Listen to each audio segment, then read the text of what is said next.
Sabah al-Khair, good morning dear listeners. You're listening to Radio 3CR on 855 AM and Palestine Remembered with Robert Martin, Nasser Mashni and Yusuf Ahmed al-Rimawi.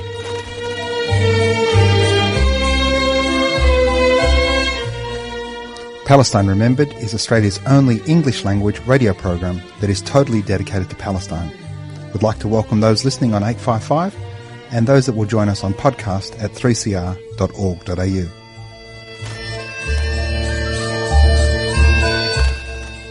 Thanks for joining us. Stay with us and enjoy the episode. Bringing you the news and views and the untold side of the Palestinian struggle for freedom from a Palestinian perspective. Good morning, ladies and gentlemen, and welcome to another episode of Palestine Remembered. Joining me today are two outstanding young Palestinian men. We've got Rayan Khadura and Louay Bawazir. Good morning, boys. Hey, how are you? Good morning. Thank you for having us. It's a pleasure to have you both here. Today is Nakba Day. Nakba is the May 15th, but today, May 13th, Saturday, we've got our protests all over Australia commemorating the 75th anniversary of the ethnic cleansing of Palestine. So go to apan.org.au, apan.org.au, to find out where the actions are in your city. But if you're in Melbourne, we're at the State Library at 1 o'clock. Join us there. You'll be able to meet Louay and Rayan and myself, obviously.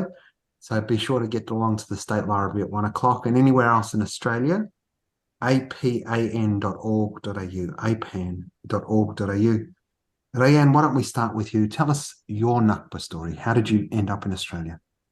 As most of our stories all start off, they start around the day that we're kind of talking about now. So Nakba, or the before 1948, where everything was normal in Palestine. My grandfather, Mahmoud Ad-Dura, and Raziya Ad-Dura, my grandmother, lived there. My grandfather was a park ranger of all things. They lived in a little village outside of Akka called Sahmata. So very humble lifestyle, very simple life. And everything essentially changed for them as of 1948 when there was bombings from Israel, and the invasion really started. A really key moment that kind of influenced our family was when the battle was going on, and my grandmother's cousin was actually a part of the battle and was killed and shot by the Israeli military.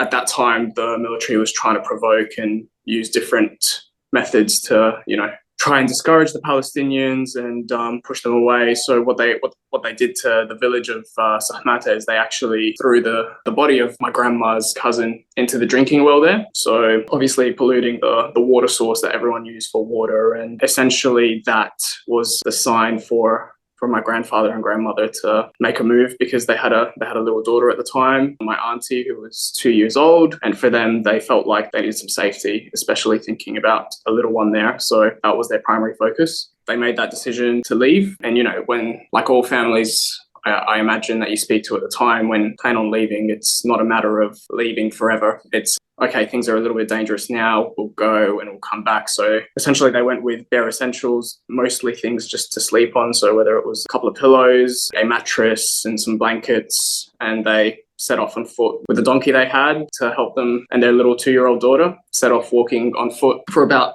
20 kilometers to a town called Hafesh in Palestine, near the edge of the border, because they knew some families there that they were friends with. So they went there trying to escape and get some safety. And then following that, again, after a few days of rest, they set foot and they made it to Mesh, which is on the other side on the Lebanese border, and essentially signed somewhat safety for them. And then from there, it was figuring out where you could survive. So being able to find different places where different people they knew or contacts or anything like that could give them an indicator, because back then obviously information wasn't as available as we've got now. So whatever information they knew or people they knew, they kind of just followed. And they ended up traveling and being in Baalbek, and that's where my dad was born. And from there, they kept moving around essentially. So they spent a good chunk of time in Mukhayyam al-Rashidiyya, so a refugee camp there in Lebanon. And things in Lebanon, as I hear about it, for a Palestinian wasn't the easiest. It wasn't necessarily all Lebanese were welcoming everyone or all the refugees with open arms. It was very difficult, whether it was to find a job or to just be able to do the things that you needed to do to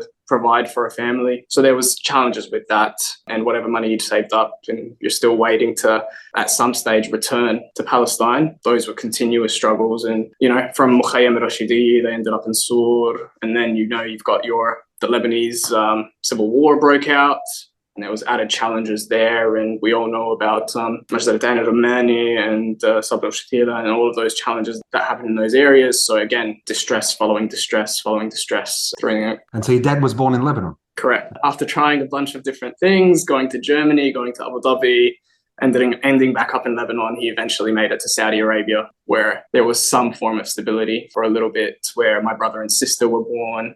We should tell our listeners that you guys are cousins. Let's hear about Mum's side, Louis. So I'm half Palestinian, so this is from my mom's side. Going back, there's no such thing, Louis, as half Palestinian.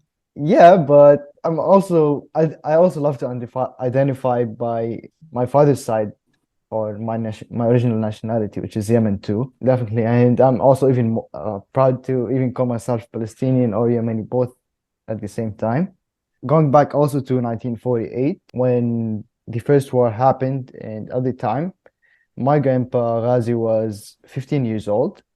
And at the time, the family had actually 3 carpentries in Akka, and they had the largest one in Haifa. So they were actually in the city, unlike Ryan's story. So 2 different perspectives. Their carpentry was holding their name, Sabahi, and it was next to Jami' al-Jazzar in Haifa. So when the attacks happened, my great-grandfather Khalil decided to pack up, and they had to drive to Lebanon.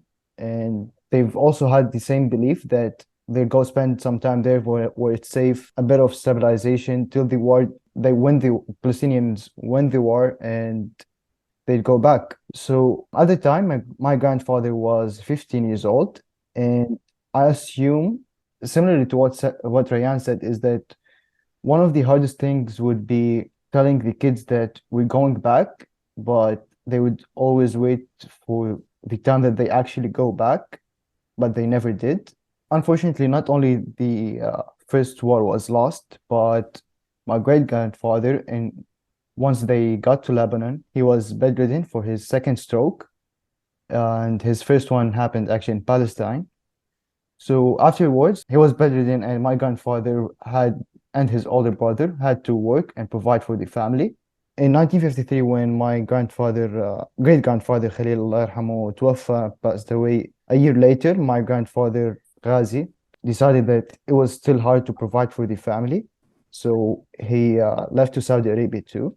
He had very successful businesses, was doing very well, and was able to provide for the family in Lebanon. He did go back to Lebanon to marry my grandma after going to Saudi Arabia. And yeah, he married her and took her back to Saudi Arabia, and that's where they lived. So that's where they lived. And then your mother met a Yemeni man. Exactly. Turned him into a Palestinian. Exactly. and here you are. The way you're studying here, Ryan, you work here. A couple of weeks ago, we had the crew from Tales of a Homeland on, and they were talking about the show. What did you think of the show? It was a great production. It was just awesome to be able to see such a great turnout of Palestinians supporting, a Palestinian production, which was that on its own, just being able to walk in and nothing's even started, and seeing all the kufiyas and seeing all the Palestinian dresses, the tatris and all that. That was an awesome feeling, just being able to be around other Palestinians. And then we went in and the show started, and it started with a recital of Multani, where there was a young lady that was singing the national anthem. That was like straight off the bat. It was super emotional. Why is it emotional? I mean, you're a little bit more, you're not as Australian as I am, but you're not as Arab as Louis. Why is it emotional? I think it's so many different things. One of them is an identity that you almost never fulfilled. It's a sense of belonging that you still kind of seek, that my parents are still seeking, that my grandparents were seeking for us, that we've never really fulfilled. And it's also like a lot of just sadness and just a sense of being upset for everything that's going on at the moment, and the people that are still there, and the challenges that our Palestinian people are going through. And then I think there's a sense of survivor's guilt, as crazy as it sounds, even though like obviously we didn't go through any of the trauma and we're privileged to be far removed from everything that's happening. There's that element of it that kind of flows through. So yeah, I think it's a mixture of emotions. It's almost feeling like you're getting a sense of home without being there or ever experiencing it. Luay, growing up in Saudi Arabia, how easy is it to be connected to Palestine? You know, your identity as a Palestinian or Saudi or as a Yemeni Palestinian Saudi, how does that look in Saudi Arabia or feel?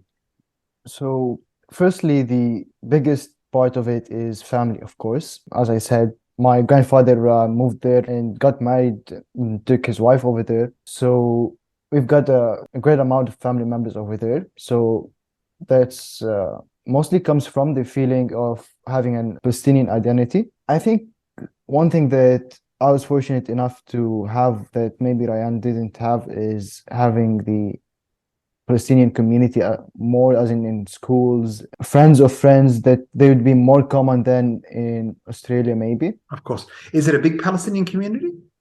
Yeah, of course. Schools are filled with Palestinians. Businesses, you'd find Palestinians working in, if not owning businesses too.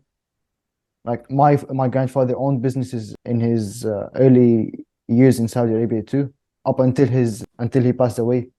I ask that in the sense, as a Palestinian, yeah, we are the political footballs of the leaders of the Arab world. So depending on what they're trying to do, every Arab leader has promised to liberate Palestine, to raise support in the street. As we saw in the World Cup in Qatar, the whole world might be normalizing with the apartheid state of Israel, but the Arab street is very clearly on Palestine's side. And I say to you naively, in a way, I don't know the situation in Saudi Arabia, but I know what Iraq was like for Palestinians before the invasion of Kuwait, and I know what it's like afterwards. I know what it's like for Palestinians in Jordan, depending on, you know, their socioeconomic status, and in Lebanon, and sadly what's happened in Syria. But we've never had a Palestinian from Saudi Arabia on. So perhaps you can explain to us how assimilated Palestinians are, how accepted they are. First, there isn't a community that would be perfect. You'd always have people against a certain race or a certain nationality, as in racism. That's in every country. Mm-hmm. But if you also listen from Palestinians in Saudi Arabia, lots of them would say that Saudi Arabia actually sheltered them. So they, no matter what happens, they'd still be thankful for it. And so that's actually a very common debate. Some would say, as you said, there were promises made, but not all of them happened. And some would say that no matter what happens, at least we're being sheltered, we're safe, we can have food on our tables and provide for our families. So that's a very complicated debate. But your experience growing up, the way you went to school, and the school was 10% Palestinian, 1%, 50%? My experience, honestly, nothing against Palestinians personally to me. Okay. Not at all. That's beautiful. Well, that's the way it should be. I mean, if we can't Exactly. be comfortable amongst our brothers and cousins, where are we going to be comfortable? One of the challenges of the diaspora Palestinian population is that because we've been used as political footballs, one of the things about being a football is you're the one that gets blamed too. So that manifested itself in Lebanon in the civil war, as Rayan was speaking about in the 70s, and ended up with the invasion in 1982 and Sabra and Shatila and Tel Za'atar before that, through to what happened in Syria with the protests against al-Assad. And then before you knew about it, suddenly it was the Palestinians' fault. And then you go to Iraq and Kuwait, and what Saddam decided to do to Kuwait, and then what the coalition of the willing did, removing Saddam from Kuwait and then ultimately destroying Iraq. Again, the Palestinians were blamed. It is, unfortunately, when you are the other, it's so very easy to be used, and then when it suits, to be abused. Listeners, I'm talking to Rayan Khadoura and Luay Bawazir, two fantastic young Palestinian men who are going to join me today at 1 o'clock at the State Library. Make sure you come along, 1 o'clock at the State Library today. Go to apan.org.au, apan.org.au, to find out details of the other protests around Australia. 75 years since Nakba, the catastrophe, the ethnic cleansing of Palestine. Stay tuned. After this song, Mistahi, Music for Change, a new song called Long Live the Palestinian Resistance, One Day You Will Be Free.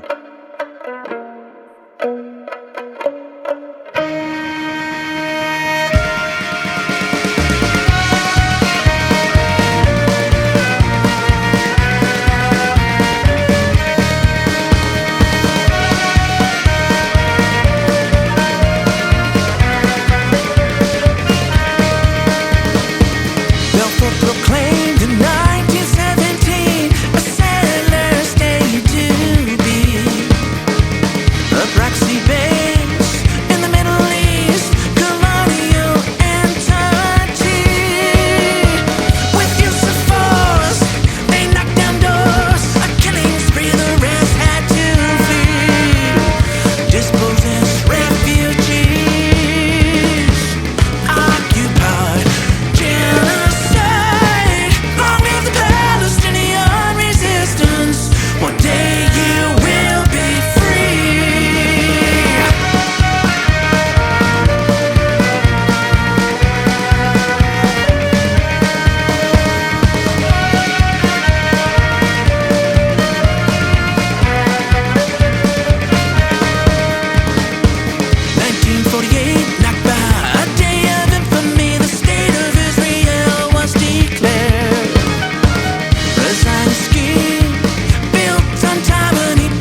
That was Mustahi, Music for Change, Long Live the Palestinian Resistance, One Day You'll Be Free.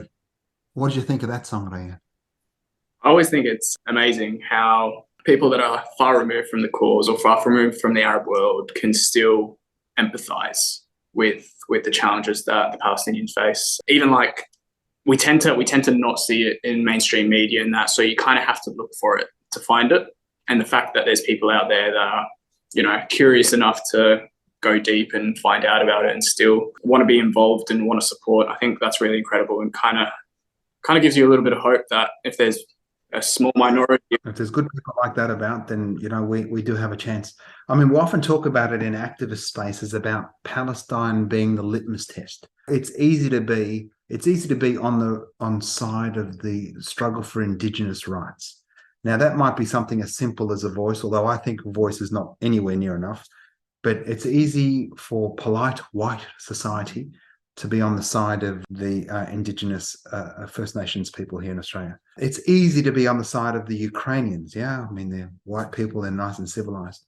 And then as you go through the gradients of challenges around the world, whether that's in West Papua and Western Sahara, whether it's the disaster that has befallen us in Yemen, or the ultimate determiner, the litmus test of one's humanity is Palestine. Because we have a term, as our listeners have heard many times, PEPs, P-E-P, progressive, except for Palestine. So Palestine is the litmus test. If activists are good on Palestine, they're good. But if somebody is good on stuff but not on Palestine, you should never trust them, because it means they're just no good. Now, Luay, I've grown up in Australia and had the full range of experience telling people that Palestine wasn't Pakistan, through to, no, I wasn't going to hijack their plane, through to every stereotype you can imagine. You're a new Australian, you're here studying. What's your experience been like in Australia as a Palestinian? I've gotten a few of the Pakistan-Palestine Okay. struggle too. Or if it's not that, it's either they would ask me, what's Yemen? Like, where's that? Otherwise, I've actually had a few people that, as you would call them, white people, that would know about the Palestinian struggle as well. I think that is from the efforts of people like you that make over here in voicing on being the voice for Palestine. But overall, I think Australia is a very welcoming place from my experience so far and what I've been through. I think that people are very welcoming, no matter where you are from. They might be accepting of a lot than what we would be expecting, but I think, yeah, there's always a safe place here. Well, that's good. Luay, in Saudi Arabia, is Nakba something? Will there be protests in Saudi Arabia? A commemoration? I'm sure there's going to be. I'm sure because So it's a normal thing in Saudi Arabia for the Palestinian community there to commemorate Nakba and stuff. yes, but I wouldn't think it would be as a protest as what would Yeah. happen Here. here. And that's very common in our Arab world as a whole. But I'm sure there would be something to stand up for Palestine on the day. Rayan, one of the realities of being a diaspora refugee Palestinian, as you are, as I am, is connection to Palestine. Have you ever been? Never been. No one in my family's ever been. My parents have never been. My brother and sister have never been. So it almost feels like, in a way, we're very disconnected. So all of my grandfather's siblings all left and migrated during 1948. So they all went their separate ways. So in a way, it feels like relationship-wise or people-wise, we're a little bit disconnected.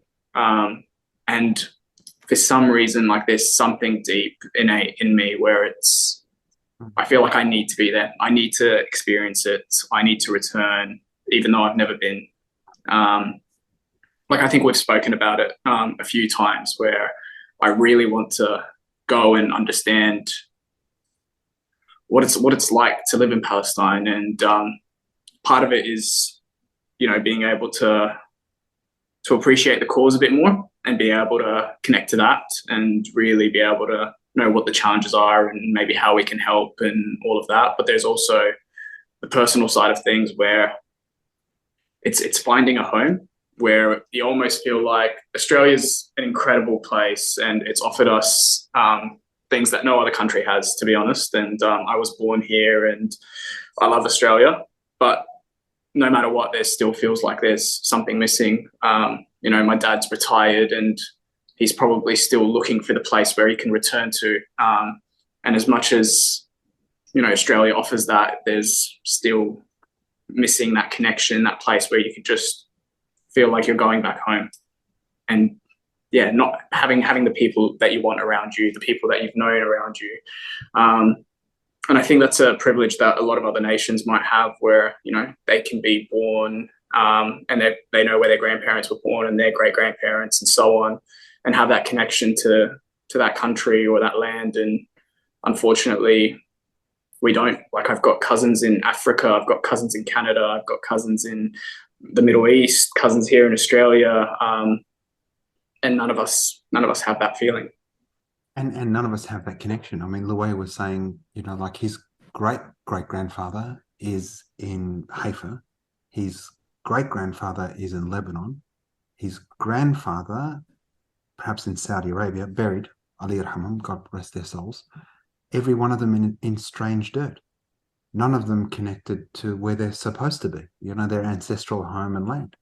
And whether if you're from Spain and you choose to live in America and then have a holiday in Brazil and then end up in London and then marry a girl and go back to your village, you're afforded the opportunity to experience that entire life and maintain your root.